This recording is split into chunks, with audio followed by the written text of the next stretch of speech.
అందరికీ నమస్తే. నేను మీ తిరుపతి. తెలంగాణ మాజీ ముఖ్యమంత్రి బీఆర్ఎస్ పార్టీ అధినేత కల్వకుంట్ల చంద్రశేఖరరావు గారు నిన్న బీఆర్ఎస్ పార్టీ భవన్లో దాదాపు 400 నుండి 500 మంది బీఆర్ఎస్ పార్టీ నేతలతోటి నిన్న భేటీ అయిండు. ఆ భేటీలో కీలకమైనటువంటి అంశాలు మాట్లాడిండట. సుమారు కేసీఆర్ 14 నెలల తర్వాత డిసెంబరు 9వ తారీఖు 2023 నాడు కేసీఆర్ సారు ఆ భవన్ ఖాళీ చేసిండు. ప్రగతి భవన్ ఖాళీ చేసి సారు కంచెలు బద్దలు కొట్టుకొని అలాకెళ్ళి బయటికి వెళ్ళిండు. చక్కగా పోయి నందినగర్ ఇంటికాడ ఒక 10 నెలలు ఉన్నట్టున్నాడు. ఆడికెళ్ళి మళ్ళీ ఎర్రపల్లి ఫామ్ హౌస్ పోయిండు. ఎర్రపల్లి ఫామ్ హౌస్లోకి వెళ్ళి నిన్న బయటకు వచ్చిండు సారు. ఇన్ని రోజులు నిద్రపోయిండు ఇన్ని రోజులు రాత్రి ఉంటుండే. నిన్న తెల్లారినట్టున్నది. నిన్న కారు ఎక్కిండు. కారు ఎక్కి ఆయన పాస్పోర్ట్ ఆఫీస్కి వచ్చిండు. పాస్పోర్ట్ ఆఫీస్లో ఆయన రెగ్యులర్ పాస్పోర్ట్ని రెన్యువల్ చేయించుకునేటటువంటి కార్యక్రమం చేసిండు. తర్వాత సార్ అక్కడి నుండి మళ్ళీ నందినగర్ ఇంటికి పోయిండు. నందినగర్ ఇంట్లో 10-15 నిమిషాలు ఉన్నాడు. అక్కడి నుండి మళ్ళా తెలంగాణ భవన్కి వచ్చిండు. తెలంగాణ భవన్కి వచ్చి నిన్న ఆయన పేంకుతున్నటువంటి మాటలు, ఆయన చెప్తున్నటువంటి ముచ్చట మామూలు ముచ్చట కాదుగా. మళ్ళా సురి చేసిండు కేసీఆర్. మళ్ళీ పాత కేసీఆర్ అయిపోయింది అన్నట్టుగా. ఇప్పుడు 2.0 వర్షన్, ఇప్పుడు 1.0 వర్షన్ కాదు, 2.0 వర్షన్ కేసీఆర్. మరి ఏమైనా కేసీఆర్కు మెంటల్ ఖరాబ్ అయిందో, కేసీఆర్కి ఏమైనా ఇబ్బంది అయిందో తెలియదు.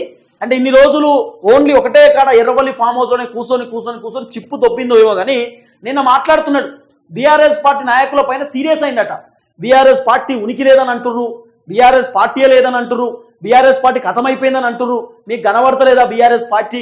ఇంత బలంగా ఉన్నది బీఆర్ఎస్ పార్టీ, ఇంతమంది కార్యకర్తలు ఉన్నారు, మీరు కళ్ళు లేడబెట్టుకున్నారు అని చెప్పి నిన్న కేసీఆర్ సారు పొట్టు బీఆర్ఎస్ పార్టీలో తిట్టేటటువంటి కార్యక్రమం చేసిండట. మరి వాస్తవమే కదా.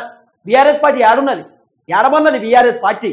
ఇప్పుడు ఏమన్నా అంటేనేమో సోషల్ మీడియాలో దంచుతున్నారు వీడియోలు తప్ప 10 సంవత్సరాల అధికారంలో ఉన్నప్పుడు మీరు చేసినటువంటి అరాచకం, మీరు చేసినటువంటి దండాయి తెలంగాణ సమాజం మర్చిపోయినా? తెలంగాణ ప్రజలు ఏమైనా మొత్తం మర్చిపోయి మన సెటరేట్ అనుకుంటురా? ఇట్లా 10 ఇయర్స్ మీరు అధికారంలో ఉన్నారు కదా. 10 ఇయర్స్ అధికారంలో ఉన్నప్పుడు మీ బీఆర్ఎస్ పార్టీకి సంబంధించినటువంటి ఎమ్మెల్యేలు, ఎంపీలు, మంత్రులు, ఎమ్మెల్సీలు వాళ్ళు చేసినటువంటి దందా, వాళ్ళు చేసినటువంటి అరాచకం, వాళ్ళు చేసినటువంటి కబ్జాలు, వాళ్ళు చేసినటువంటి దోపిడీ తెలంగాణ సమాజం మర్చిపోలేదు. తెలంగాణ ప్రజలు అన్ని యాది పెట్టుకురు, గుర్తుపెట్టుకురు. ఇప్పుడు నేనేమంటున్నా, కేసీఆర్ గారు 10 సంవత్సరాలు మీరు అధికారంలో ఉన్నారు కదా. నిజంగా 10 సంవత్సరాలు మీరు భూకంపం బద్దలు కొడితే అద్భుతాలు చేస్తే తెలంగాణ జనం ఎందుకు మీకు 39 సీట్లే ఇస్తారు?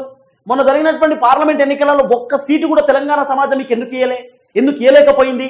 మీరు నిజంగానే అద్భుతాలు చేసినటువంటి వ్యక్తి అయితే మరి ఎందుకు రాలే? మీకు పల్లెటూర్లలో ఒక్క సీట్ ఎందుకు రాలే? మొత్తం హైదరాబాద్లో ఉన్నటువంటి పబ్లికే మీకు ఓట్లేసి గెలిపించారు తప్ప రూరల్ ప్రాంతాలలో ఉన్నటువంటి జనం మిమ్మల్ని ఎందుకు నమ్మలేదు? మీకు ఎందుకు ఓట్లేదు? దీనికి సమాధానం చెప్పుర్రి. ఇప్పుడు వచ్చేమో మేము ఇప్పుడు కేవలం కేసీఆర్ బయటకు వచ్చింది ఈ 10 మంది ఎమ్మెల్యేల పైన అనర్హత వేటు పడేటట్టున్నాయి. తర్వాత ఇప్పుడు గ్రామ పంచాయతీ ఎన్నికలు వస్తున్నాయి. ఈ ఎన్నికలలో మళ్ళీ కొత్త డ్రామా తెరలేపడానికి మాత్రమే వచ్చింది తప్ప నిజంగా నేను ఒక విషయం అడుగుతున్న కేసీఆర్ గారు, సమాధానం చెప్పండి. నిన్న మీరు మాట్లాడుతున్నారు కదా, కాంగ్రెస్ ఇంత ఘోరంగా చేస్తుంది అనుకోలే, కాంగ్రెస్ ఇంత ఇబ్బంది పడుతుంది అనుకోలే, కాంగ్రెస్ ఇంత ఇబ్బంది పెడుతుంది జనాలను అనుకోలే, అది చేసింది అనుకోలే, ఇది చేసింది అనుకోలే అని చెప్పి నిన్న కాంగ్రెస్ ప్రభుత్వాన్ని తిడుతున్నావు. ఓకే, ప్రభుత్వం వేస్ట్ పడిపోతుందని కూడా చెప్తున్నాం. సరే, ఈయన కాకపోతే ఇంకొకటి వస్తాడు అధికారంలోకి, ఇంకొకటి వస్తాడు. ఆ వచ్చినోడు కూడా చక్కగా ఉంటాడా లేదా అనేది మన దగ్గర సస్పెన్స్ వాతావరణం ఇప్పటిదాకా క్లారిటీ లేదు. కానీ నేనేమంటున్నా, సరే చాలా అద్భుతంగా మాట్లాడినావు నిన్న, దాన్ని మనం యాక్సెప్ట్ చేద్దాం. హైడ్రాకి సంబంధించిన వ్యవహారంలో బాధితులందరూ కన్నీళ్లు పెట్టుకుంటా ఉంటే ఇల్లులు ఊలిపోయినాయి అని చెప్పి కేసీఆర్ అన్నా నువ్వు ఎక్కడున్నావు, నువ్వు రావాలని చెప్పి హైడ్రా బాధితులు కేసీఆర్ నిన్ను తలుచుకుంటుంటే నువ్వు ఫామ్ హౌస్లో పండుకున్నావు కదా. హైడ్రా బాధితులు కన్నీళ్లు పెట్టుకుంటా ఉంటే హైడ్రాకి సంబంధించినటువంటి బాధితులు కేసీఆర్ అన్నా నువ్వు ఎక్కడున్నావు అని చెప్పి ఇట్లా మొర్రమొర్ర మొత్తుకుంటా ఉంటే కేసీఆర్ని గెలవాలి, కేసీఆర్ని చూడాలని చెప్పి హైడ్రా బాధితులు తహతహలు ఆడుతూ ఉంటే పాపం బాధపడుతూ ఉంటే కేసీఆర్ నువ్వు రావచ్చు కదనయ్యా, నువ్వు వచ్చి హైడ్రా బాధితులను కలవచ్చు కదా, హైడ్రా బాధితులకి ధైర్యం చెప్పొచ్చు కదా, నేనున్నా అని చెప్పి ఒక ప్రతిపక్ష పార్టీ నాయకుడు లెక్క భరోసా అయ్యొచ్చు కదా. ఏడబన్నావు, బయటికి రాలేందుకు? మరి లగిచెర్ల ఇష్యూ, ఇంత పెద్ద ఇష్యూ లగిచెర్ల ఇష్యూ. లగిచెర్ల రైతులను పోలీసులు లాఠీ చార్జ్ చేసి అర్ధరాత్రి అరెస్ట్ చేసి జైల్లో పెట్టి వాళ్ళని చిత్రహింసలు పెడితే కేసీఆర్ ఏడబండుకున్నావు? ఒక్కసారి కూడా బయటికి ఎందుకు రాలే? నీ కొడుకుని నీ అల్లుని పంపినవు ఎందుకు? నువ్వేడు పోయినావు? ప్రతిపక్ష పార్టీ నాయకునివి కదా నువ్వు, బీఆర్ఎస్ పార్టీ అధ్యక్షునివి కదా. మరి శాతగానప్పుడు అధ్యక్ష పదవి రాజీనామా చేసి మీ కొడుకుకి, మీ అల్లునికి అద్భుతంగా ఉంటుంది. ఇంకా మీ హరీష్ రావుకి ఇస్తే అద్భుతంగా ఉంటుంది, పార్టీ ఇంకా గట్టిగా నడుపుతాడు. నీకు శాతనైతే లేదు. ఇన్ని రోజులు లేనటువంటి నువ్వు ఇప్పుడు సడన్గా బయటికి వెళ్ళినావంటే ఏదో వ్యూహం ఉంది, ఏదో ఉంటేనే వస్తాడు సార్, ఉత్తరాడు బయటికి. అరే 10 సంవత్సరాల అధికారంలో ఉన్నారండి మీరు. 10 సంవత్సరాలను ఎన్ని స్కాములు చేశారండి? 2018లో కట్టినటువంటి డబుల్ బెడ్రూమ్ ఇల్లు 2023 దాకా ఎవరికైనా ఇచ్చినావా? ఎవరికైనా అలాట్ చేసినావా? ఇల్లులు మొత్తం బూతు బంగ్లా లెక్క అయినాయి కదా అవి. ఆ మొత్తం బూతు బంగ్లా లెక్క అయ్యి మొత్తం చెదులు పట్టిపోయినాయి ఇల్లులు అన్ని. కిటికీలు చెదులు పట్టినాయి, తాళంబుర్రలు చెదులు పట్టినాయి, అన్ని చెదలు పట్టినాయి కదా. మొత్తం ఒక పిచ్చి గడ్డి మొలిసిందాడ ఆ డబుల్ బెడ్రూమ్లల్లో. మరి ఎందుకు శాతగాల నీకు? 10 సంవత్సరాల అధికారంలో ఉన్నావు కదా, డబుల్ బెడ్రూమ్ల కోసం దాదాపు వేల కోట్ల రూపాయల బడ్జెట్ కేటాయించినావు కదా. మరి తెలంగాణ రాష్ట్రంలో ఉన్నటువంటి పేద ప్రజలకు, ఇల్లు లేనటువంటి సామాన్య జనానికి డబుల్ బెడ్రూమ్ ఎందుకు ఇవ్వలేకపోయినావు, ఎందుకు అలాట్ చేయలేకపోయినావు? దీనికి సమాధానం చెప్పు. ఇక పెన్షన్ విషయంలో ఎంతమంది కట్ చేసినావు నువ్వు? పెన్షన్ ఎంతమందికి పెన్షన్ కట్ చేసినావు? ఎంతమంది పెన్షన్దారులు బతికున్నటువంటి వాళ్ళని కూడా చనిపోయిరని చెప్పి పెన్షన్ విషయంలో మీరు ఎంతమందిని ఇబ్బంది పెట్టారు బీఆర్ఎస్ ప్రభుత్వం ఆ రోజు? మర్చిపోయిర్రా? ఇవన్నీ తెలంగాణ జనం మర్చిపోతారు అనుకుంటున్నా? ఎంతమంది రైతుల భూములు కబ్జాలు పెట్టిర్రు, ఎంతమంది రైతులను ఇబ్బంది పెట్టారు, ఎంతమంది రైతులను గోసపుచ్చుకున్నారు. ఖమ్మంలో పోడు భూములకు సంబంధించినటువంటి వ్యవహారంలో అక్కడ ఉన్నటువంటి గిరిజన మహిళలను, కడుపుతో ఉన్నటువంటి మహిళను పోలీసులు బూటు కాళ్ళతో తన్ని కడుపుతో ఉన్నటువంటి మహిళను జైల్లో పెట్టినటువంటి సంఘటన ఈ తెలంగాణ సమాజం మర్చిపోతుందా? కేసీఆర్ చెప్పు దీనికి సమాధానం. మర్చిపోతాను అనుకుంటున్నావా? నిన్న బయటకు వచ్చి ఎమోషన్ క్రియేట్ చేసుకుంటూ, బయటకు వచ్చి నిన్న దొంగ ఏడుపు ఏడ్చుకుంటూ, దొంగ కన్నీళ్ళు పెట్టుకుంటే తెలంగాణ ప్రజలు చూసుకుంటుంటారు అనుకుంటురా? శమడాలు తీస్తారు తెలంగాణ ప్రజలు. నిన్నెవ్వడు నమ్మే పరిస్థితి ఏది ఇవ్వాలా? నిన్నెవ్వడు నమ్మే పరిస్థితులు ఏది ఇవ్వాలా? మా తెలంగాణ సమాజానికి ఏం చేయాలో తెలుసు, ఎట్లా తిరుగుబాటు చేయాలో తెలుసు, ఎట్లా ప్రభుత్వంతో పని చేయించుకోవాలో తెలంగాణ ప్రజలకు తెలుసు. ఓపికతో ఉంటారు మా తెలంగాణ జనం. ఈరోజు నువ్వు రెచ్చగొట్టే ప్రయత్నం చేస్తున్నావు, ప్రభుత్వం పైన మరలబెట్టేటటువంటి కార్యక్రమం చేస్తున్నావు, కానీ ఎవ్వడు రెచ్చిపోడు. అందరు తెలివికల్లోలే, మా తెలంగాణ జనం అందరు తెలివికల్లోలే. పిచ్చోళ్ళేం కాదు, పిచ్చోళ్ళు కాదు కాబట్టి నిన్ను పిచ్చోని చేసి నిన్ను ఓడగొట్టిరు జనం. ఇవాళ మా జనం తెలివికల్లోలు కాబట్టి కాంగ్రెస్ని అధికారంలో తీసుకొచ్చిరు. కాంగ్రెస్ తీసుకొచ్చి ఎట్లా పని చేయించుకోవాలో అట్లా పని చేయించుకుంటారు. ఒకవేళ కాంగ్రెస్ కూడా శాత కాకపోతే కాంగ్రెస్ని దించేస్తారు. వాళ్ళకు అనుకూలంగా ఉన్నటువంటి ప్రభుత్వాన్ని మళ్ళీ స్థాపించేటటువంటి కార్యక్రమం చేస్తారు. కానీ నేను చెప్తున్నా, మీరు చేసేటటువంటి దందాలు మామూలు దందాలు కాదు. డబుల్ బెడ్రూమ్ల పైన స్కామ్, 2 లక్షల రూపాయలు 3 లక్షల రూపాయలు పైసలు వసూలు చేసి డబుల్ బెడ్రూమ్లు ఇచ్చింది మీరు కాదా? ఇంకా సిగ్గు లేకుండా ఎట్ట మాట్లాడుతున్నావు? నిన్న సిగ్గు లేకుండా ఎట్ట మాట్లాడుతున్నావు అంటున్నా. ఇంకా తెలంగాణ భవన్లో ఏం మొహం పెట్టుకొని వచ్చినావు? తెలంగాణ భవన్కి ఏం మొహం పెట్టుకొని జనాలలో తిరుగుదాం అనుకుంటున్నావు? ఏం మొహం పెట్టుకొని రైతుల కోసం రైతు భరోసా గురించి భారీ బహిరంగ సభ పెట్టుకుందాం అనుకుంటున్నాం? ఏం మొహం పెట్టుకొని ఇప్పుడు మహిళల పైన ఆయనకు రెస్పెక్ట్ పెరిగిందట, మహిళల పైన గౌరవం పెరిగి 5 లక్షల మంది మహిళలతోటి భారీ బహిరంగ సభ పెడుతున్నట్టు. ఏది? మహిళలకు సంబంధించిన ఫ్రీ బస్సు, 2500 రూపాయలు గ్యాస్ సిలిండర్ పైన, ఈయన ఏది తులం బంగారం పైన మహిళలతోటి మాట్లాడుతున్నారట.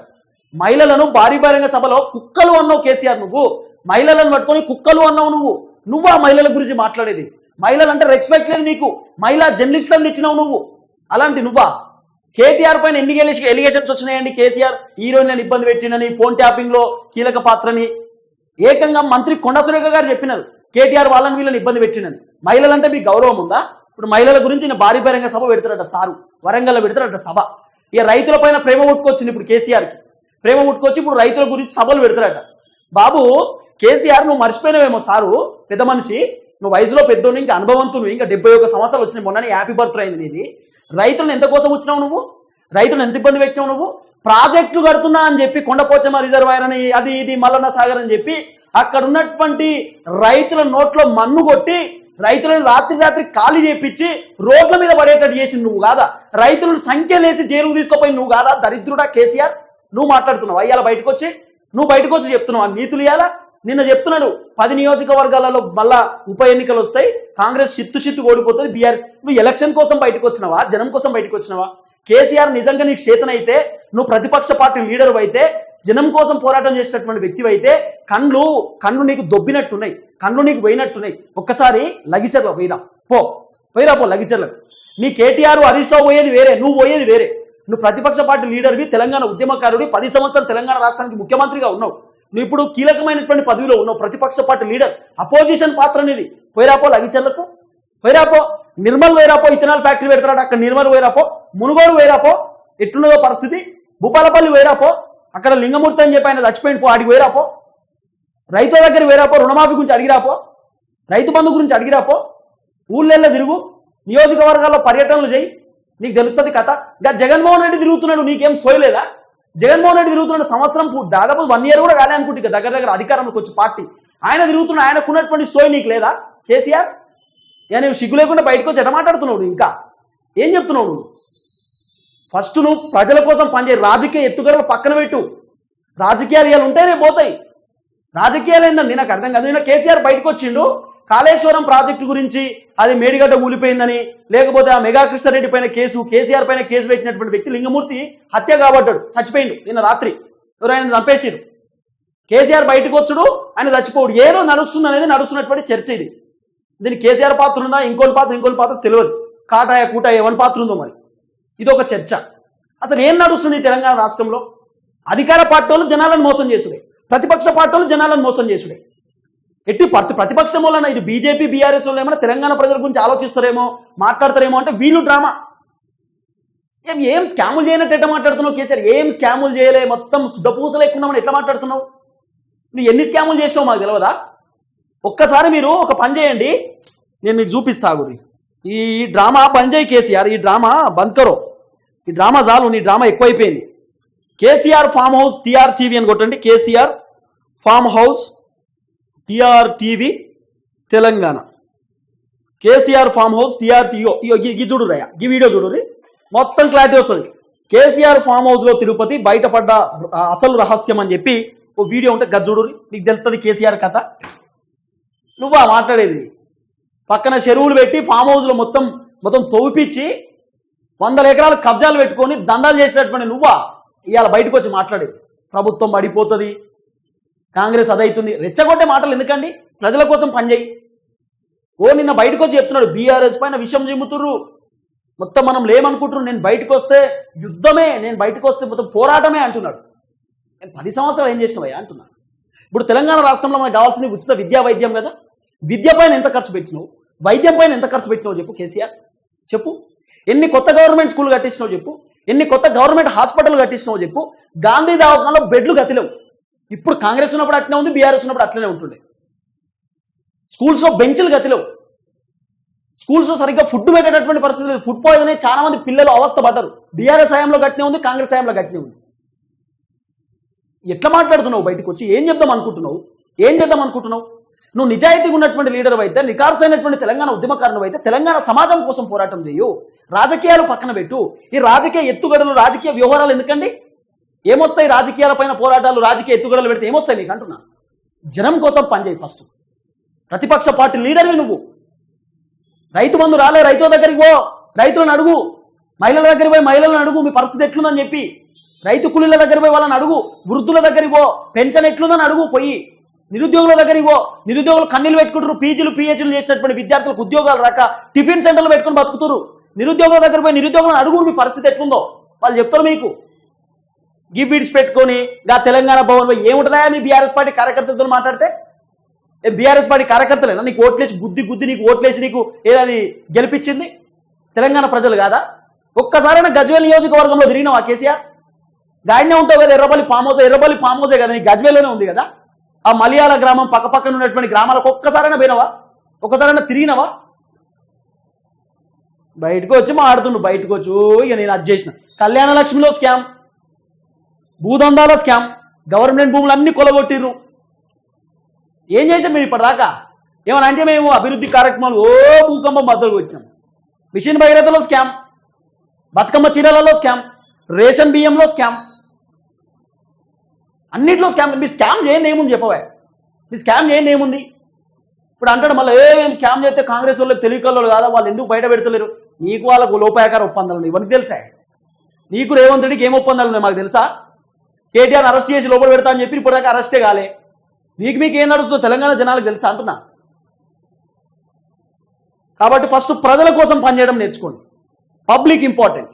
ఇవన్నీ బంద్ చేయండి, పబ్లిక్ కోసం పనిచేసేటటువంటి కార్యక్రమం చేయండి. ఎవరైనా సరే, ఏ ప్రతిపక్ష పార్టీ నాయకుడైనా సరే, జనమే ఇంపార్టెంట్. పబ్లిక్ కోసం పనిచేయండి. చూద్దాం.